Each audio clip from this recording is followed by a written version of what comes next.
Hi and welcome to another tutorial on 2D game design in Unity. In this tutorial we're going to continue on from the previous tutorial where we set up our animations for idle movement of the or no movement of the player, for walking movement and for jumping movement of the player. So we've set up the animations already.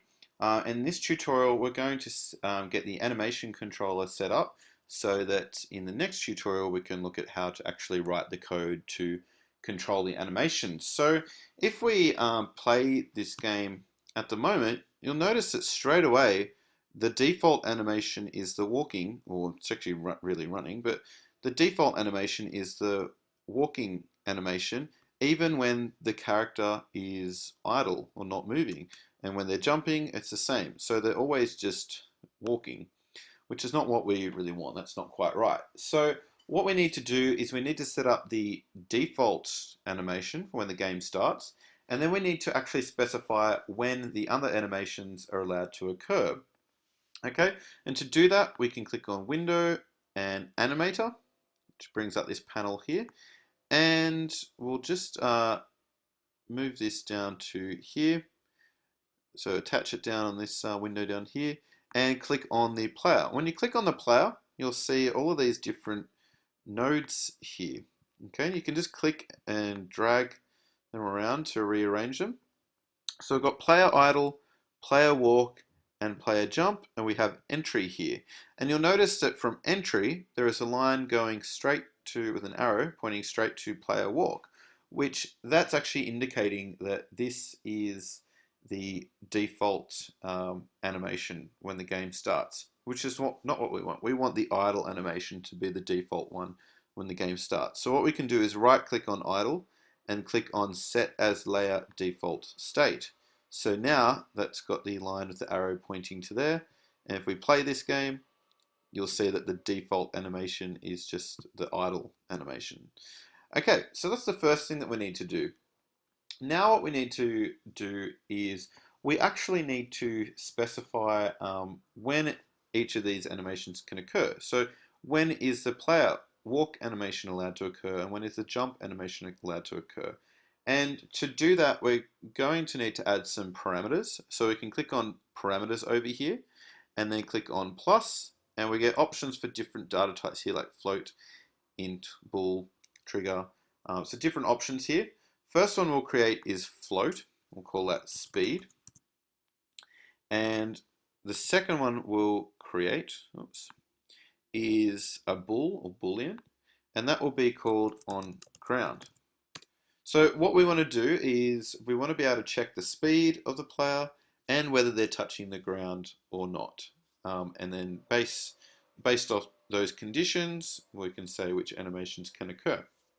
All right, so to start with, we want to be able to walk when the player has been idle. So if the player's idle and we start moving left or right arrow keys, that's when the walk trend or walk animation should be allowed to occur. So we need to make a transition between player idle and player walk. So what we can do is right click on player idle, click on make transition, and then we get this line here with the pointing arrow that we can move around and choose either player walk or player jump. So what we'll do is we'll go to player walk and click there. So now we have this line going from player idle to player walk. So we have a transition.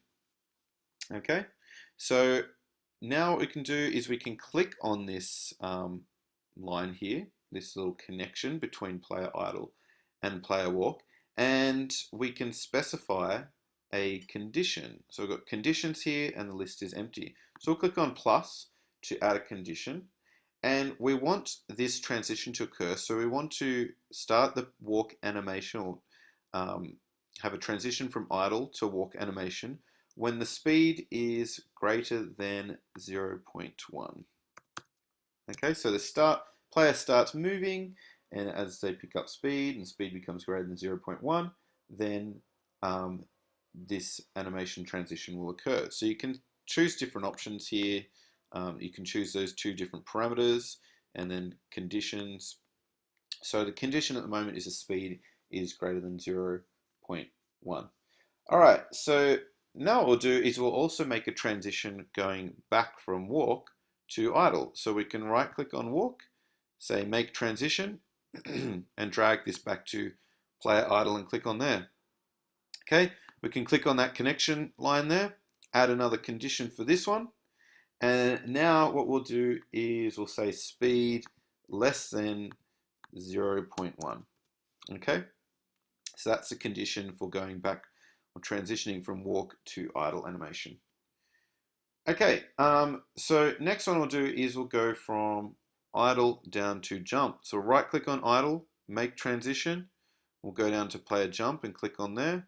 Click on the connection, and now the condition is going to be, add a condition here. It's going to be on ground. It's false. Okay. So the jump, in other words, the jumping animation is playing when the player is not on the ground. And when they're on the ground, that animation is going to actually stop. So we've got the connection from idle to jump here. We'll also make a connection from walk to jump. So we'll right click player walk, make transition, click on player jump, select that connection, and we'll add the same condition there. So on ground, false. Okay, and now we need to just do one more. We'll go from player jump to player idle. So right click player jump, make transition, and then click on player idle. And we'll click on that connection and we'll add a condition, which is going to be on ground is true this time, okay?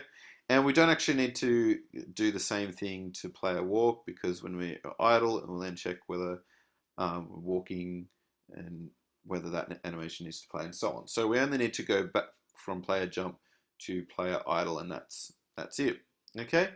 One last thing that we need to do is click on these connections, and we need to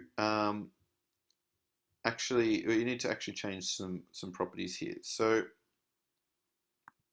if we click on settings and reveal the settings, what we need to do is let's just scroll down. Okay, here we go. So we need to set has exit time. We need to turn that off. We need to set the transition duration to 0. Okay, we need to do that for all of them, and so yeah, that's basically it. So go and click on all of those. We have to unfortunately do this individually. So exit time, has exit time, and set that to off. Transition duration set to 0, and do that for each of them. So unfortunately we can't do them all at the same time. We just have to go and do them individually.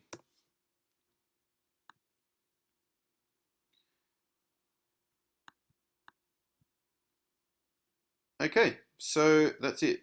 So just checking that we've done all of those.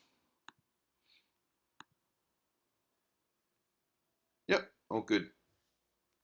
All right, so now we've set up the animation controller. In the next tutorial, we're going to actually set up the code for these animations. But that's it for now. Thanks for watching.